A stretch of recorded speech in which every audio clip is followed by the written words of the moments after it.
甄子丹去年才跑去意大利租了一辆车跟西装了，补办婚礼之后还大喊呢，现在他已经拥有3个亿港币的身家，今后会交给老婆理财了。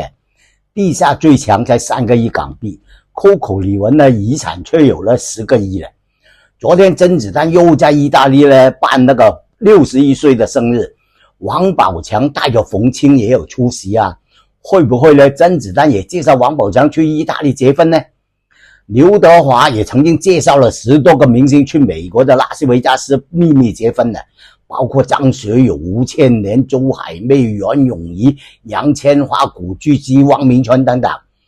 此外呢，欧阳震华呢失业多年，在家里呢狂砸电视机大喊大叫之后啊，昨天他终于又在露脸了，参加 TVB 艺人冯素波的80寿宴。七公主的陈宝珠啊，水嘉一呢，商天娥也有露脸的。当年周星驰炮击了2个悲剧，他去环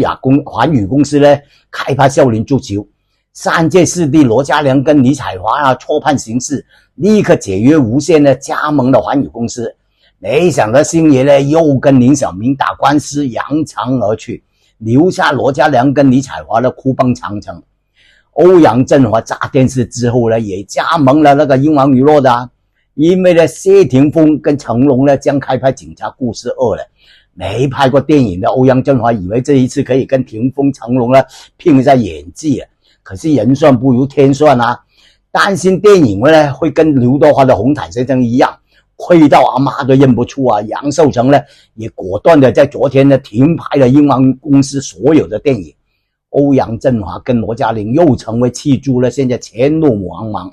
香港电影圈今年就彻底沦陷啦，硬是凑不出几十万几百万拍一部电影。陈国坤、李小龙啊和那个郑伊健50万投资的网络大电影《铜锣湾钢巴士》啊，也因为资金链断裂了就停拍，才50万元而已了，居然也可以称为资金链断裂。10多个明星啊掏空口袋也凑不够，太可怜了。